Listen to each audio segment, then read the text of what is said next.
So we thank God for that. And we are still on judgment. And I want us to continue to look at the hour of judgment. Revelation 14 and verse 6 to verse 7, the Bible says, "Then I saw another angel flying where? In the midst of heaven, having an everlasting gospel to preach unto them that dwell where? On earth, and to every nation, kindred, tongue, and what? And the people, saying with a loud voice, Fear God and give glory to him, for the hour of his judgment is come." So we are still on the hour of judgment. Yesterday we saw that in the judgment, Paul saw it, did not see it in his time, but he saw the judgment in a later time. We saw that Paul said that a judgment is to do what? To come. And he said that is a day of what? Of judgment. So today we want to look at that day of judgment, because we have already seen that God is to judge both the living and the dead, both the righteous and the wicked. And we saw that the judgment of the wicked is during 1,000 years in heaven, when the saints will sit with Jesus to judge the wicked, even the fallen angels.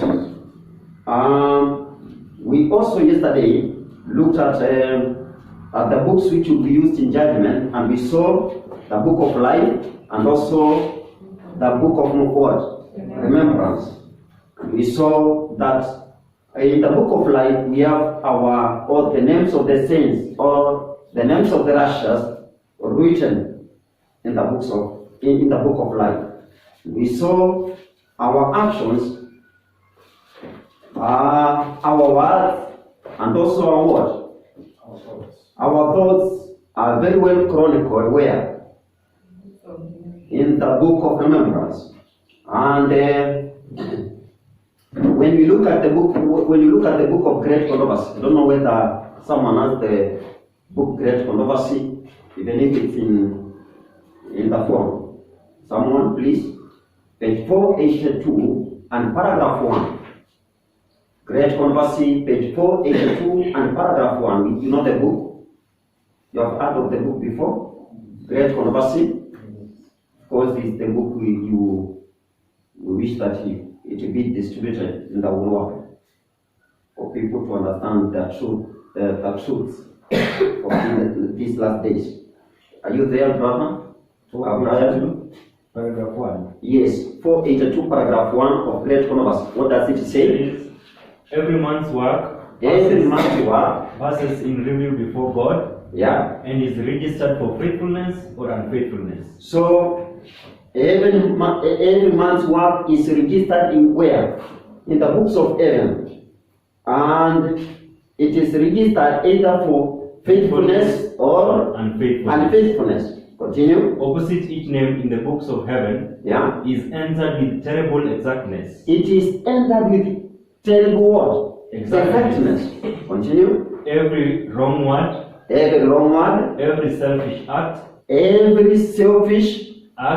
So it means if you act selfishly, it is also recorded. Continue. Every unfulfilled duty.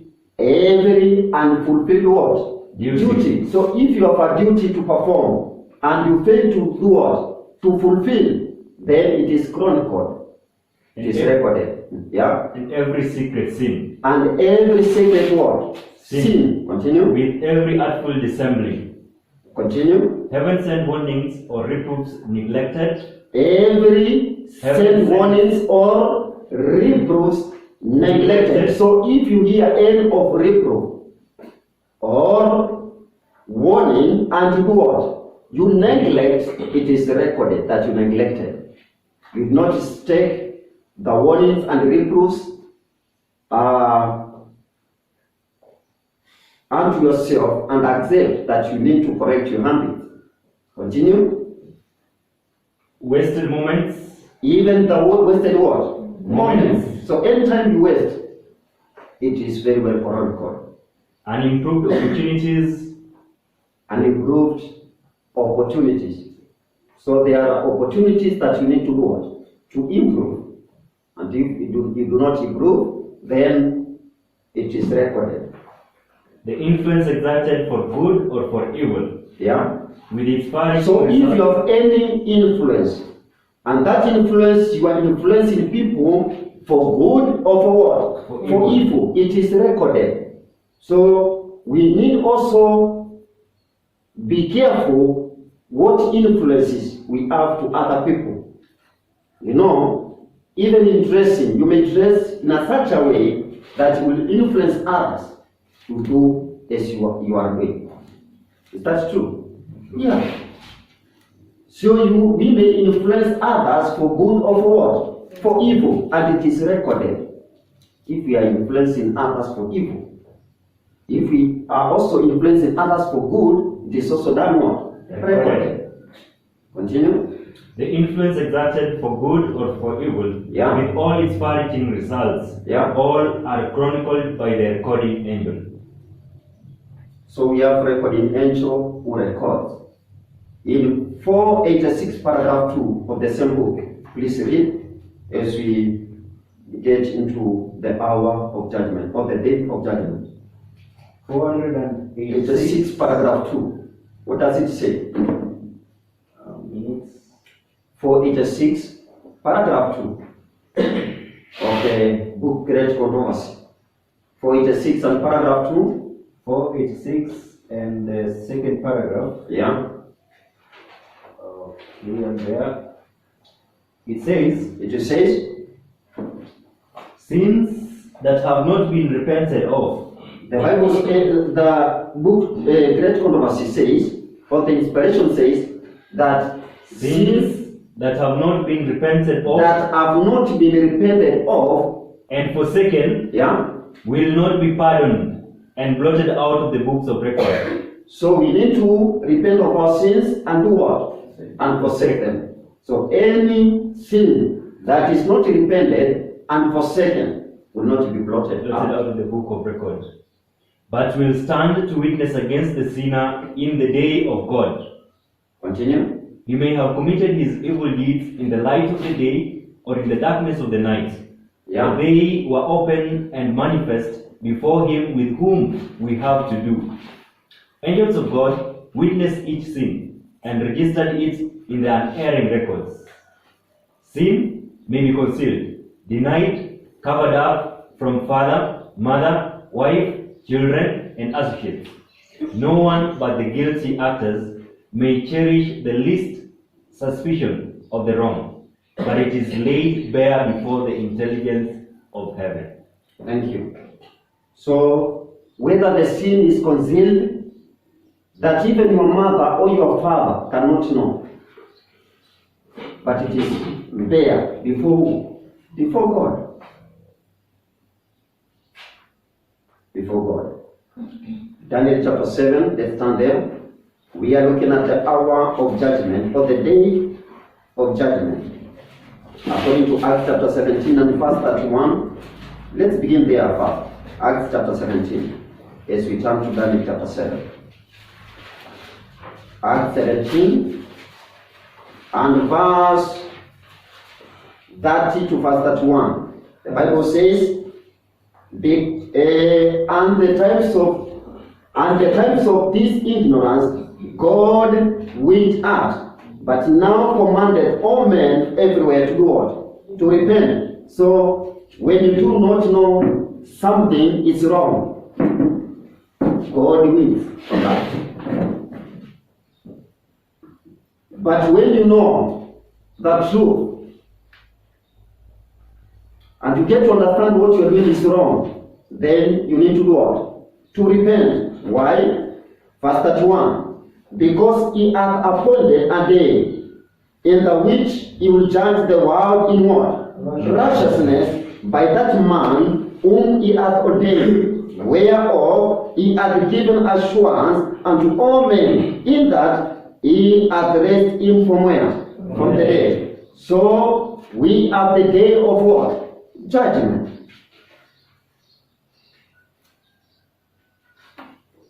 We have the day of judgment. And when does it begin? Daniel saw when the judgment began. Let's turn to Daniel chapter 7. Daniel chapter 7, we are looking at the day of judgment, on when the judgment began, and how it will continue until when. Daniel chapter 7 and verse 9. The Bible says, "And I beheld till the thrones were cast down, and the Ancient of Days did what?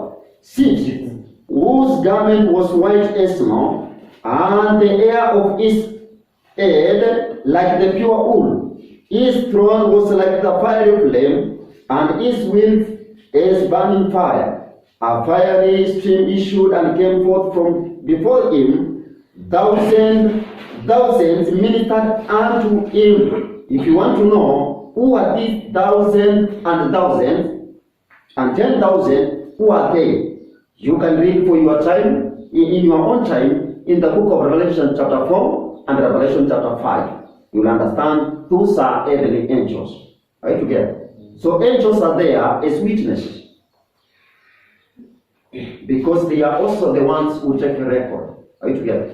So we are told thousands ministered unto him, and 10,000 times 10,000 stood before him. The judgment was what? Was Set, and the books were open. So we see judgment being set. Daniel saw judgment being set, and the books being opened. The books which were to be used in judgment, according to Revelation chapter 20 and verse 12. Let's turn there. Revelation 20 and verse 12 tells us it is the books that are to be used in judgment. Revelation 20 and verse 12, the Bible says, are we there? Yes. "And I saw the dead, small and great, stand before God, and the books were opened, and another book was opened, which is the book of life. And the dead were judged out of where? Out of those things which were written in the books, according to their works." So the judgment, it is the works which are written in the books that will be used in judgment. So in Daniel chapter 7 verse 9, Daniel sees judgment being set, and the books are open. The books are open. And who did sit when the judgment was set? The Ancient of what? Of days. And who is the Ancient of days? It is God the Father. You can read in the book Great Controversy, page 479 and paragraph 1 in your own time. Book Great Controversy, page 479, paragraph 1 shows the Ancient of the Days is God the Father. You may also read Psalms 90 and verse 2, I believe. Psalms 90, verse 2. So the Father is seated, the judgment is set, and then the books are open. In verse 13, when the judgment is set and books are open, in verse 13 we are told, in the same book, Daniel chapter 7. Verse 13, the Bible says, "I saw in the night visions, and behold, one like the Son of Man." Who is the Son of Man? Jesus Christ. Came in the clouds of heaven, and came to the Ancient of Days. So when did Jesus come? To the Ancient of Days, where the judgment was set and the books were open. Are you together? So Jesus comes to the Ancient of Days, and they brought him near before him. Verse 14. "And there was given him what?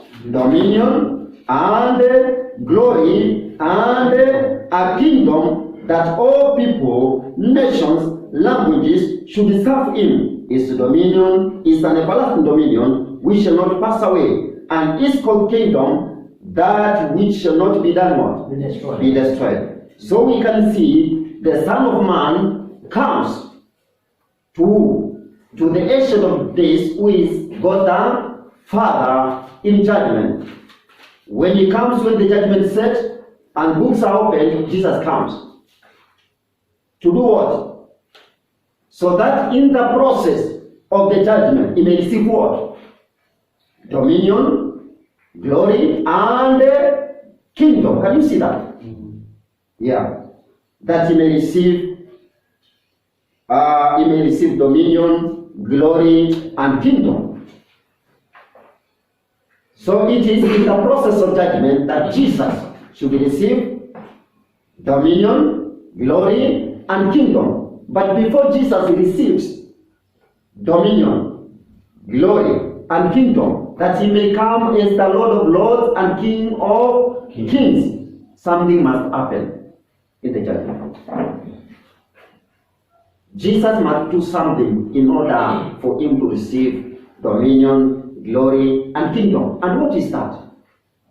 Let's turn to the book of Psalms. Let's turn to the book of Psalms chapter 2. You may read for at your own time the book Great Controversy, page 479 and paragraph 2. You will get to understand what the work Jesus has to do before he receives dominion, glory, and what? And kingdom. Let's turn to Psalms chapter 2 and beginning from verse 7. Verse 7. The Bible says, I will declare, are we there? Yes. Psalms 2 and verse 7 to verse 9. Are we there? Yes. The Bible says, I will declare the decree, the Lord hath said unto me, Thou art my womb. Who? My son, this day have I begotten thee. Who is saying? The Father is saying to who? To Jesus, that he is what? His son. Are you together? You can also confirm in the book of Hebrews chapter 1. Now, in your own time, you can begin from verse 1 downward to verse 10.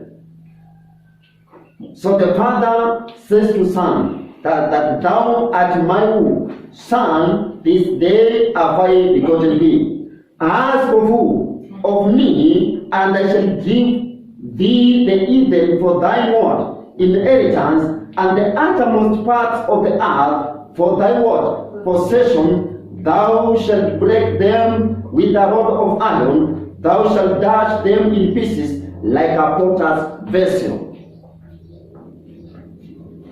When will Jesus break the Eden with potter's with the rod of iron? When is that? When he comes a second time. You can confirm from the book of Revelation, I believe chapter 19, and you can begin from verse 6 to verse, I believe 11 to verse 11. Or we can read. Let's stand there as we go back to Psalms. Let's go there. We are reading Revelation chapter 19. Let's confirm from verse 7. Verse what?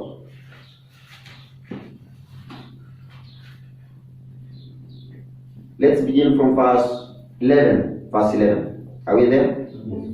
19 verse 11, the Bible says, Now I saw heaven open, yeah, and behold a white horse, yeah, and he was sat on him, was called faithful and true, and in righteousness he judges and makes war. Continue verse 12. His eyes were like a flame of fire, and on his head were many crowns. Yes. He had a name written that no one knew except himself. Continue verse 13. He was clothed with a robe dipped in blood, and Yes. his name was called the Word of God. Who is the Word of God? Jesus Christ. Verse 14. And the armies in heaven, clothed in fine linen, white and clean, followed him on white horses. Verse 15. Now out of his mouth goes a sharp sword, that with it he should strike the nations, and he himself will rule them with a rod of iron. So it is Jesus who will rule with a rod of what? Iron. Iron. He himself treads the winepress of the finest and wrath of Almighty God. Verse 16.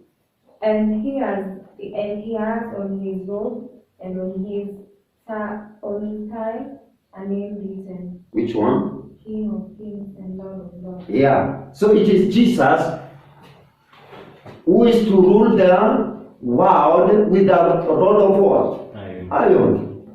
And it is the time when he comes as the King of Kings and the Lord of what? Of Lords. But before he becomes King of Kings and Lord of Lords, he has to receive that. According to Daniel chapter 7 and verse 14. We are told he has to receive what? Dominion, glory, and what? And kingdom. But for him to receive, according to Psalms chapter 2 and verse 7 and verse 8, we are told, ask of me. So he has to ask from the Father. So when he comes to the Ancient of Days or to the Father, when the judgment is set, he comes to ask of who? Of the Father, that he may give. So when Jesus comes to the Father to ask of the Father, that the Father may give unto him the kingdom, dominion, and glory, that he may come as King of Kings and the Lord of Lords, and that he may do what? He may rule the world using what? A rod of iron.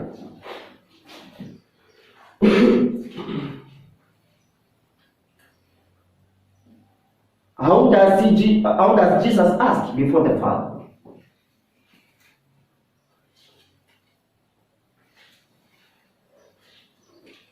Let's turn to the book of when Jesus comes before the Father, he comes in judgment. Let's turn to the book of Malachi chapter 3. So he has to ask of the Father that the Father may give him dominion, glory, and kingdom. Let's turn to the book of Malachi chapter 3. And for Jesus to be the King of Kings and the Lord of Lords, he must have subjects. So he must make up his what? Subjects. Because we have Jesus becoming a king, having a city. So you know, a king, in a kingdom, we have the king, we have the seat of the king, we have the subjects, and even the territory to rule. That's why if Jesus is to rule heaven and earth, then no one will be ruling on this earth. Is that true? Does that make sense? So he has to destroy what? All the other kingdoms for him to stand as the King of Kings and the Lord of Lords. But he has to do something. He has to plead before the Father. He has to ask the Father. Malachi chapter 3, beginning from verse 1. Malachi saw when Jesus came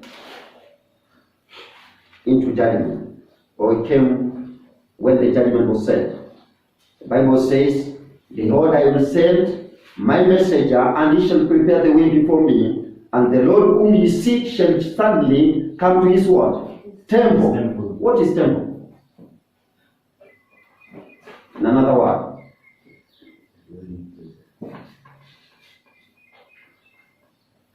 You remember? Yeah, the sanctuary. Sanctuary. Even the dwelling place of God is also true, because Moses was told, make a sanctuary that it may dwell among you. That it may dwell among you. So when we are talking of the temple, we are talking of the sanctuary. And Moses was to build a sanctuary which was after the pattern of the heavenly sanctuary. According to Exodus chapter 25 and verse 8. We continue. And the Lord whom ye seek shall suddenly come to his temple, even the messenger of the covenant, whom ye delight in. Behold, he shall come, saith the Lord of hosts.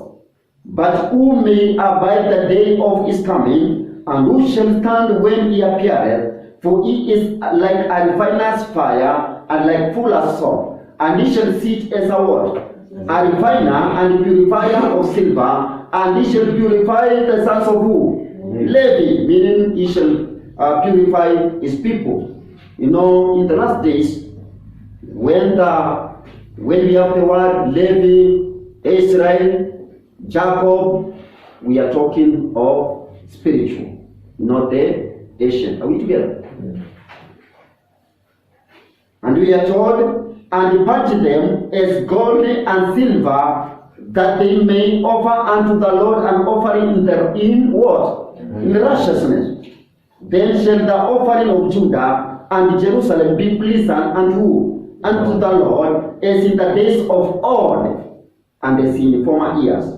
And I'll come near to you to what? To judgment. And I'll be a swift witness against the sorcerers, against the adulterers, and against false swearers, and against those that oppress the hireling in his wages, and the widow, and the fatherless, and that turn aside the stranger from Israel, and fear not me, says the Lord of what? Of course. And that's why we are also given the message, fear God.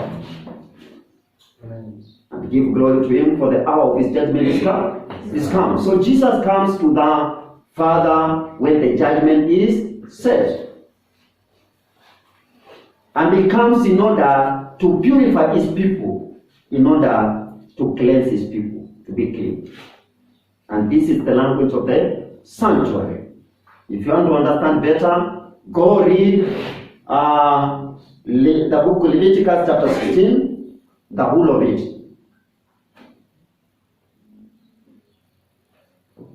Who was supposed to cleanse the children of Israel?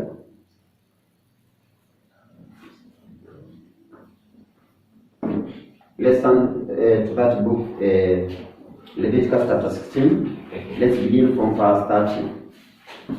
Leviticus 16, verse 30. So Jesus has to plead before the Father before he is given dominion, glory, and kingdom. Leviticus chapter 16 and verse 30. We read together with them. For on that day shall the priest make an what? An atonement. This was called the day of what? Atonement. For you to cleanse who? You, that ye may be clean from all your what? Sins before the Lord. So who was to cleanse the children of Israel? The priest.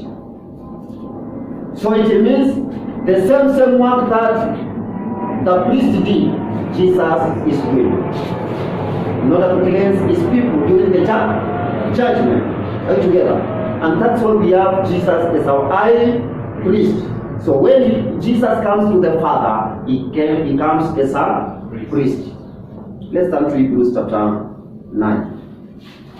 When Jesus comes to the Father, he comes as a priest, that he may cleanse his people during the judgment. Hebrews chapter 8 and verse 1. Are we there? Hebrews chapter 8 and verse 1. The Bible says, now of the things which we have spoken, this is the sum. We have such an high priest who is set on the right hand of the throne of the majesty, where? In the heavens.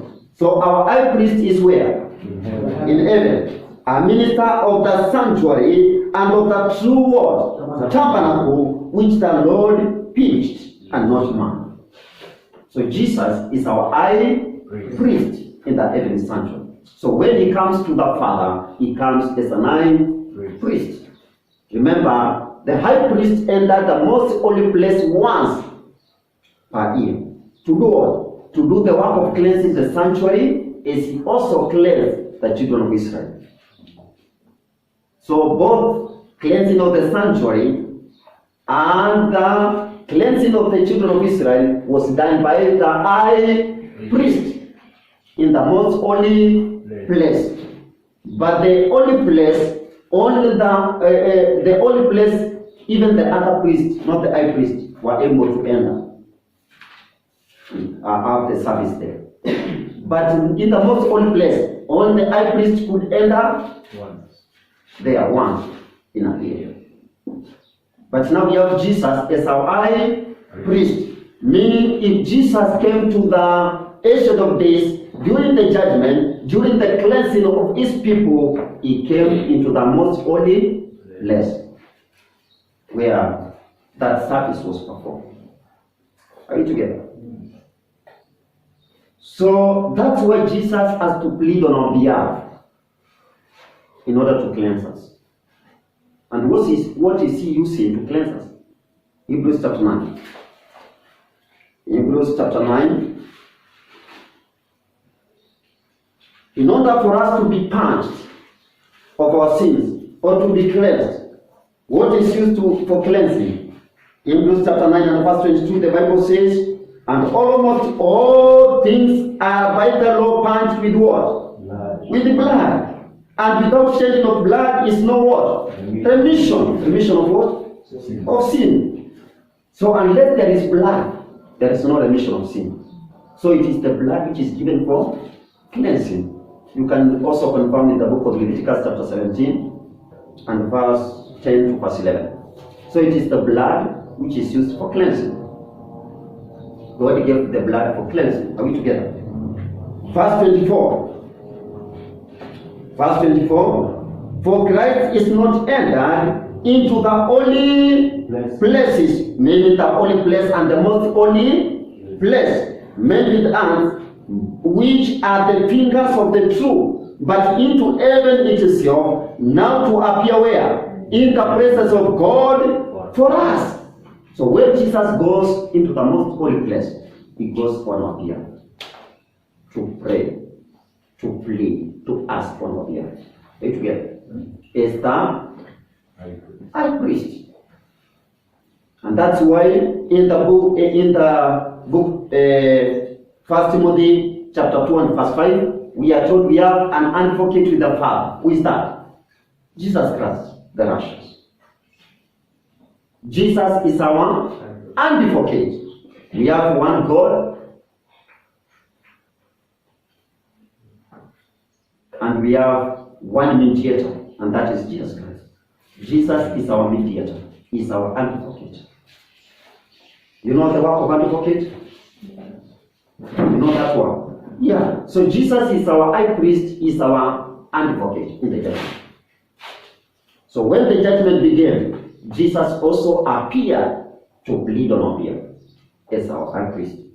Hebrews chapter 7 and verse 25. Wherefore he is able also to save them to the uttermost that come unto God by him. By who? By Jesus Christ. Seeing he ever liveth to make intercession for them. For such an high priest became us, who is holy, harmless, undefiled, separate from what? Sinners, and made higher than the heavens. So Jesus is our high priest. So when the judgment is going on, Jesus is there to plead on our behalf. And unless he pleads on our behalf and to have his subjects who have been cleansed, then he cannot be a king. Are we together? He cannot be a king. It is until he has a people who have been cleansed, whom he has stood on their behalf. But those people, they need to accept to repent of their sins and forsake them. Then their sins will be forgiven through Christ. Without Christ, our sins cannot be forgiven. Are you together? It is the blood of Jesus Christ that cleanses sins. So Jesus is our advocate. 1 John chapter 2 verse 1. 1 John chapter 2 and verse 1. 1 John chapter 2 and verse 1. Are we there? My little children, these things write I unto you, that ye sin not. And if any man sin, we have an advocate with who? With the Father, Jesus Christ the righteous. So we have an advocate with the Father, and that is Jesus Christ.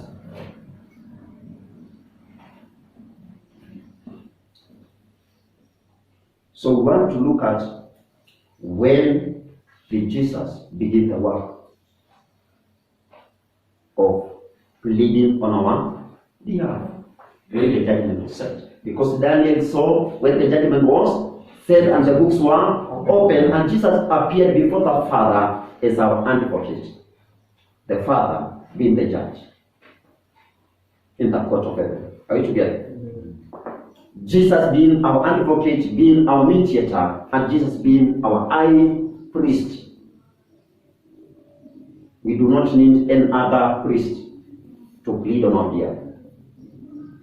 And that's why it is wrong to go to a man to plead on our behalf, on your behalf. Today we do not have priests. We only have evangelists, prophets, teachers. Continue. That is Ephesians chapter 4, verse 11. We have apostles, we have prophets, we have evangelists, we have teachers, we have pastors. But we do not have priests today. Why? Because the work of priesthood was taken by Jesus himself. By Jesus himself. Now, when did the cleansing of the heavenly sanctuary begin? Because it is in the time of cleansing of the sanctuary that God's people are cleansed, and there must be a high priest. So what happened in the wilderness and in the earthly world, sanctuary was a pattern and a shamble of the real thing. Are you together? That was a type of the antitype. So if we had an typical day, if we had a typical day of atonement, we should have an typical day of atonement. So we want to look at that day, because Paul said a day of judgment is coming. When did Daniel see Jesus and the Father sit when the judgment was set? When did that judgment begin? And we have seen judgment is same as cleansing of the sanctuary and cleansing of the children of Israel. It's also same as atonement, according to Leviticus chapter 16 and verse that, because we have seen the priest was to atone, to atone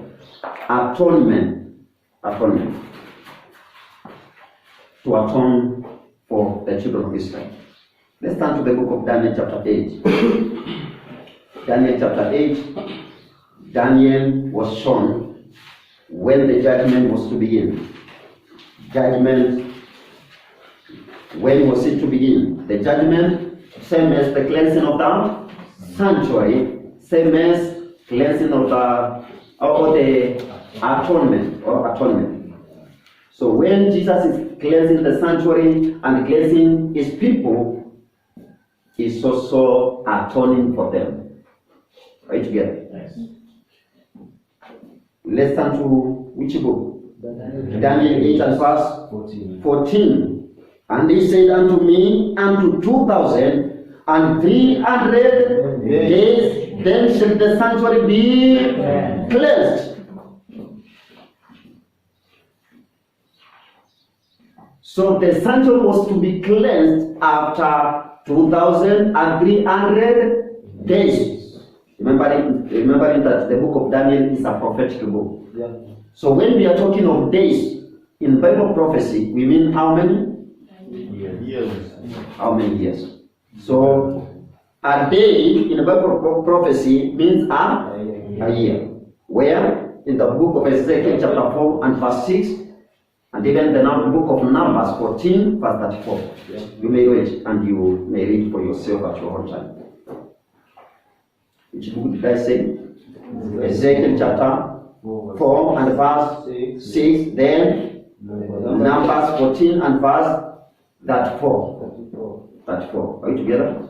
So, days or a day in Bible prophecy is equal to a year.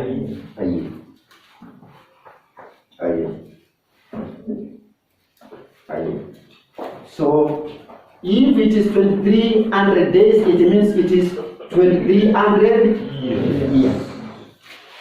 Then after 2300 years, the sanctuary is cleansed. How many minutes do I have? Please check your watch. 16 minutes. Okay, that is enough. Yeah. So we have 2,300 days until the cleansing of the sanctuary. So the first question we should ask ourselves: when does these days begin? Yeah. Are you together? And where do they end? And at the ending of those days, then begins the cleansing of the sanctuary, and not the earthly sanctuary, but the heavenly sanctuary. Are you together? Yeah. I need to have a piece of chalk. So let's turn to the book of Daniel chapter 9. Daniel chapter 9. The cleansing of the sanctuary. When does it begin? After 2,300 what? Days, which are 2,300 years. 300 years. Thank you so much. So, when does 2,300 years begin? Let's start with the book of Daniel chapter 9 and verse 24. I want us to begin from verse 24. Thank you. Verse 24. Before we read, I want in your own time to read Daniel chapter 8 and even Daniel chapter 9. Because Daniel chapter 9 is a continuation of Daniel chapter 8. That which Daniel did not understand was very well explained in Daniel chapter 9. Are we together? And that's why in Daniel chapter 9, and beginning from verse 22, you can see what it says. It says, and he informed me and talked with me and said, "Oh Daniel, I am now come forth to give thee skill and what? Understanding." So angel comes to Daniel again to make him understand the vision which was given in Daniel chapter 8. Are you together? Now, remember in Daniel chapter 8, he was given 2,300 days. When was the beginning of those days?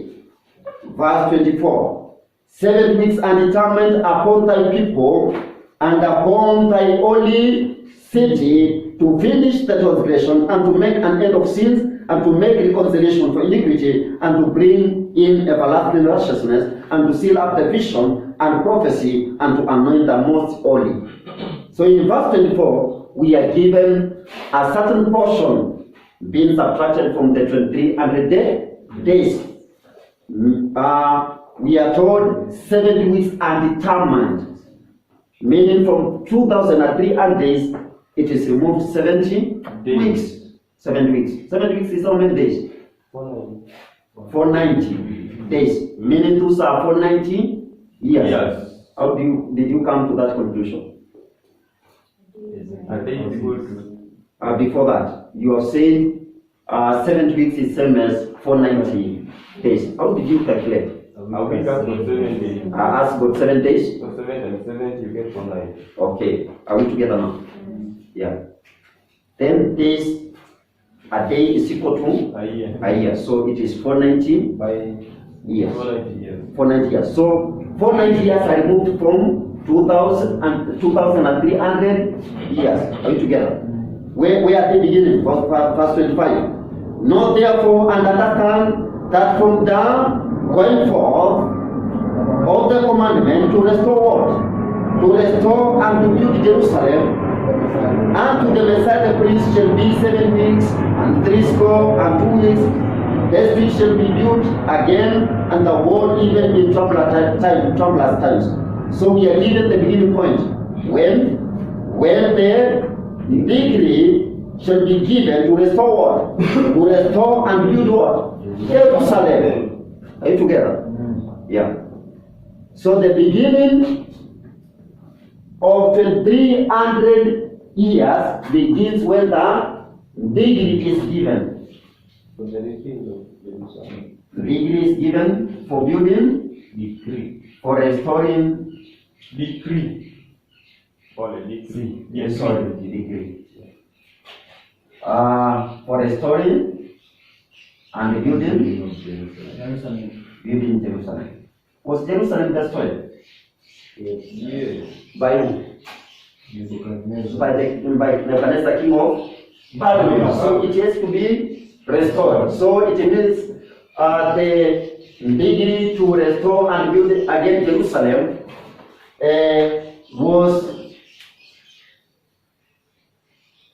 was afterward, after its destruction by Nebuchadnezzar, king of Babylon.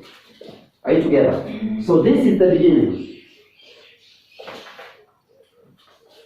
This is the beginning. If you want to understand when the Jerusalem was built, when the decree went forth, or the decree was given to restore and build Jerusalem, we turn to the book of Ezra, chapter 7. You know, it is during the time of Ezra and Nehemiah that the decree was given for Jerusalem to be built. So Jerusalem was restored during the times of who? Ezra and Nehemiah. So if you want to understand, you need to go to the book of Nehemiah and even the book of Ezra. But I want us to go to Ezra chapter 6 and verse 14. Ezra chapter 6 and verse 14. We are told, and the elders of the Jews builded, and they prospered through the prophesying of who? And the prophet, and Zechariah, the son of Indo, and they builded and finished it according to the commandment of the God of Israel, and according to the commandment of who? Cyrus and Darius and Artaxerxes, king of Persia. It is during the ruling of the Medo-Persian kingdom that decree was given by Cyrus, Darius, and Artaxerxes, king of Persia.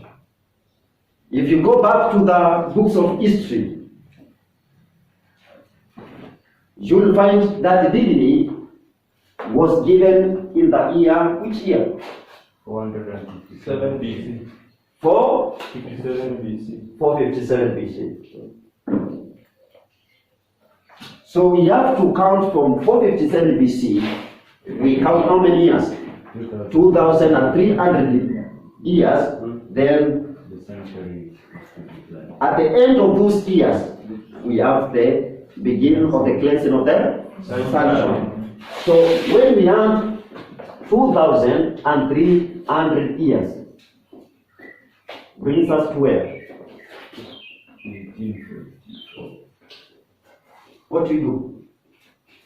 We take 457 and we take 2300 days. What do we do? We subtract what we get? 3, 4, 8, 1. But remember, we have 0 Transition. and we have the 0 transition. So we add what? Plus 1. Are we together? I believe in Form 1 we have integers. So I've learned about integers. In Form 1, yeah? Yeah.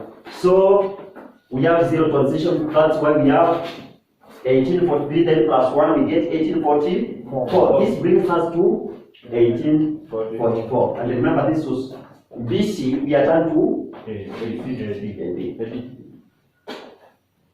Are you together?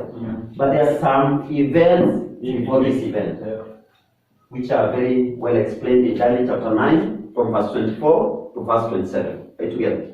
So, it is from 1844 that we have the beginning of the cleansing of the sanctuary.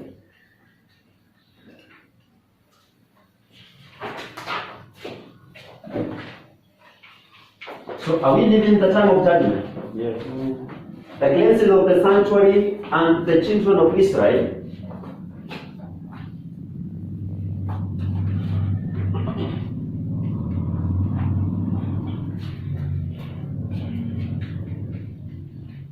It's also same as atonement.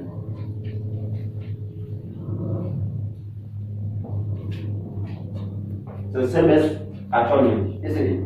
It's also same as judgment. But which judgment is this? Investigative judgment. Investigative judgment. So records are investigated, books are investigated. Every case is investigated. So that's why it is called investigative judgment. Or we also have executive judgment. Executive judgment is whereby Jesus will execute his judgment upon the wicked. Are we together? When you will have to pay everyone or reward everyone according to his what? Are we together?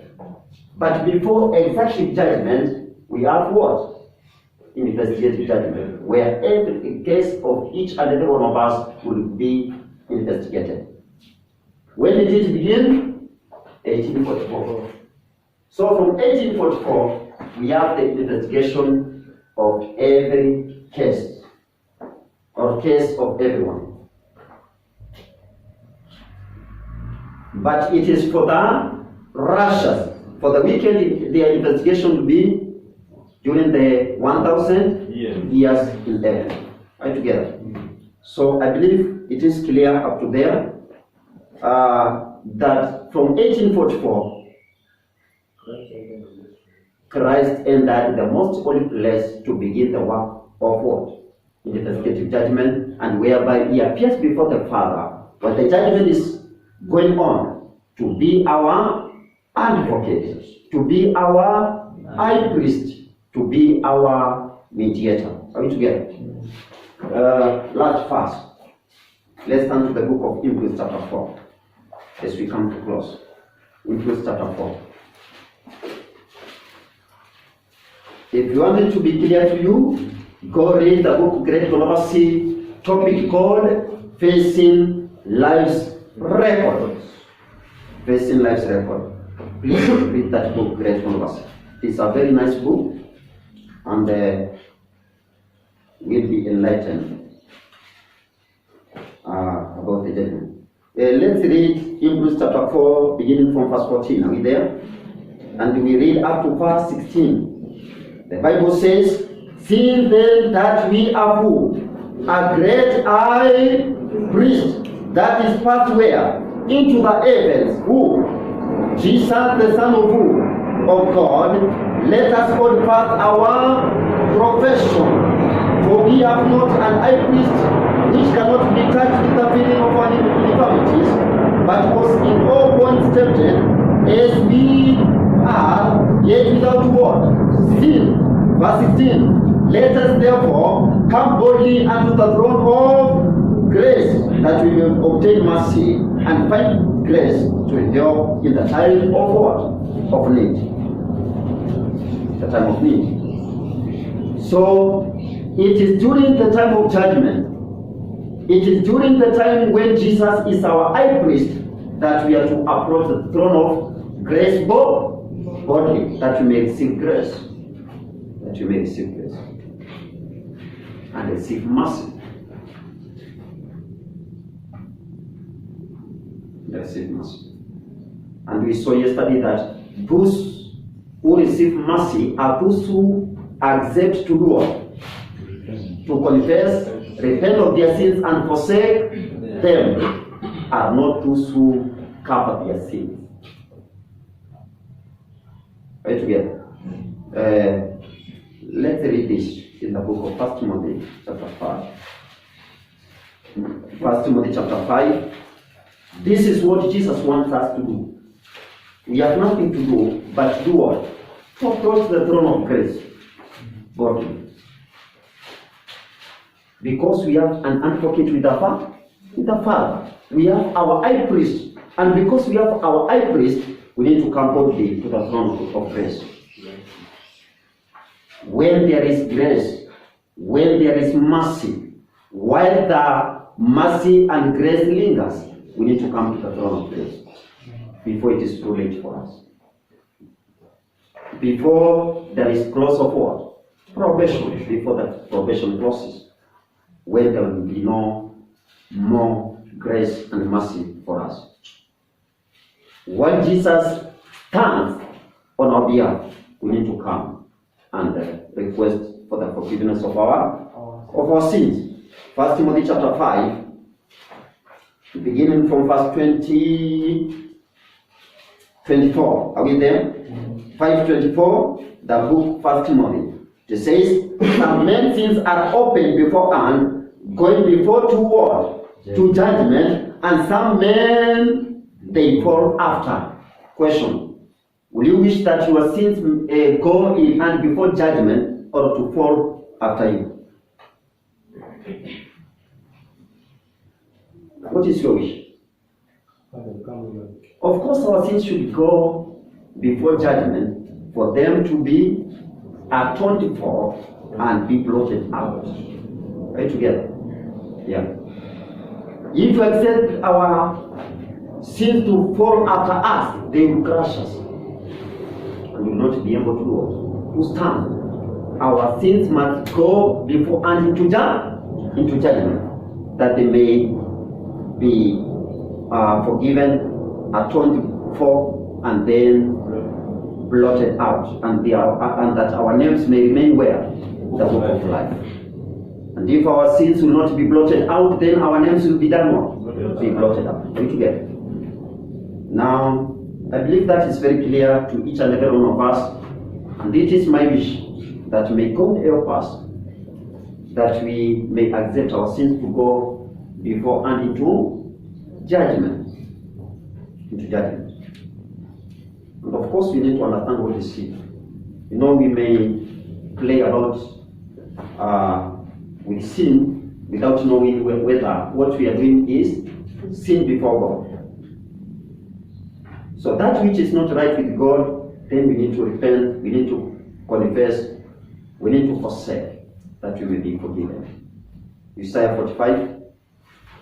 My final verse is in Isaiah 45.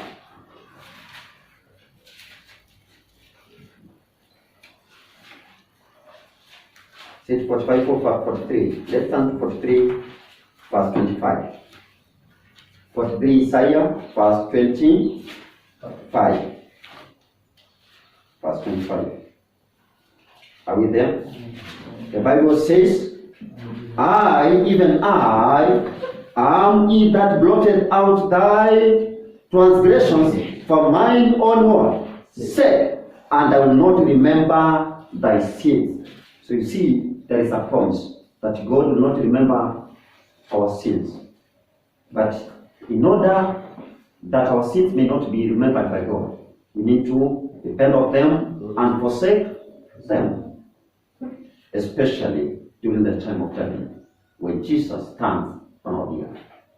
May God bless us. Will you please pray with me as we seek that God may have mercy even during this time when it comes to we need mercy and grace. Will you please pray?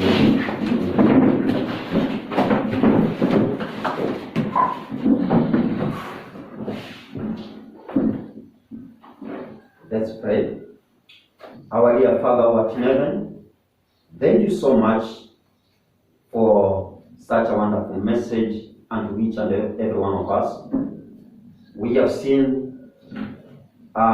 judgment was set and books were opened when the cleansing of the sanctuary began, and that was in 1844, AD 1844. And since that time up to now, onwards, we are living in the untypical day of atonement, whereby our sins are being atoned, whereby our high priest is Jesus Christ, who is advocating, mediating on our behalf, that our sins may be forgiven and be blotted out, and that we may be cleansed. Dear Father, You wish that we may come boldly unto the throne of grace, that we may obtain mercy and grace in the time of need. It's really this time that is the time of need that you need to come before the throne of grace.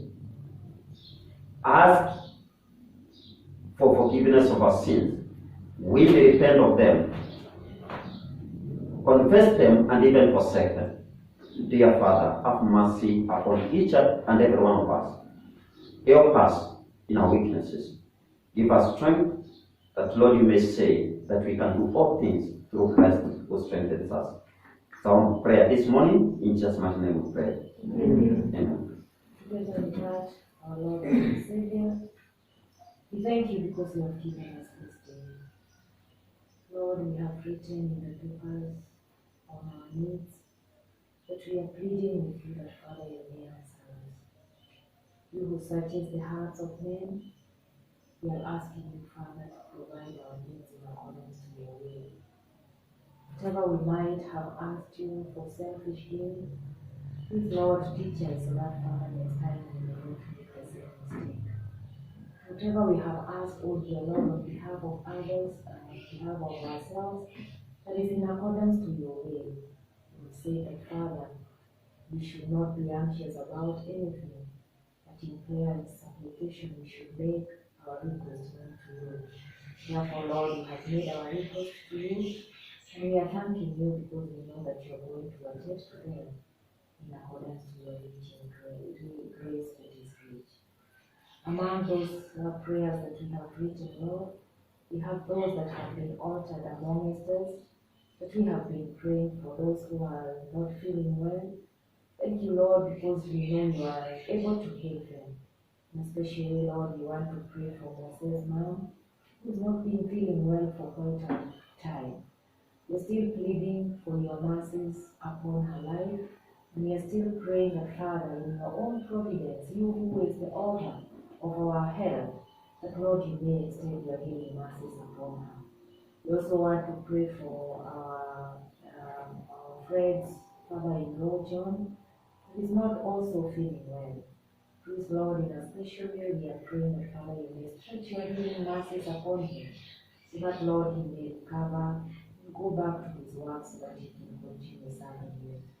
We also pray for those who are sick in the hospitals and at homes that we do not know. Please, Lord, attend to your people and listen to their cries and hear them. We also want to pray that, Lord, you may heal our spirits and our hearts that have been crushed by the evil one with tears of sin and troubles of this world.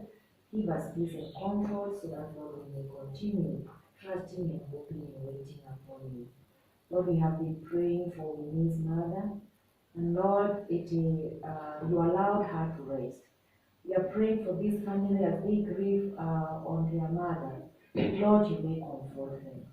You who alone who understands the pain of the sting of death, Lord God, cleanse comfort their hearts with dear Jesus and wipe their tears. Thank you for the assurance you have given us in your word that blessed are those who rest in you, because the time is coming when you will resurrect them, and they will live with you, and death will have no power and dominion. Give this family this hope so that they can have an assurance that even if their beloved has slept, if they have slept in you, they will be rejoined again. Comfort them and provide for them the resources they need as they lay their mother to rest. Be with us through the activities of this day. Guide us in all that we do.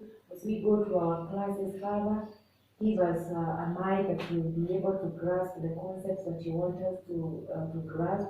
But above all, oh dear Jesus, help us to learn in your school, because it's always the best, and you have told us in your word that fearing you that is shunning evil from our lives, we will have wisdom. Help us, Lord, to shun evil in our hearts and in our lives, so that we may gain a heart of knowledge and wisdom. Be with our teachers as they teach.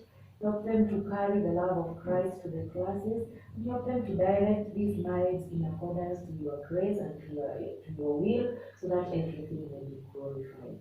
Even as Joan will be cooking for us, be with her and give her strength.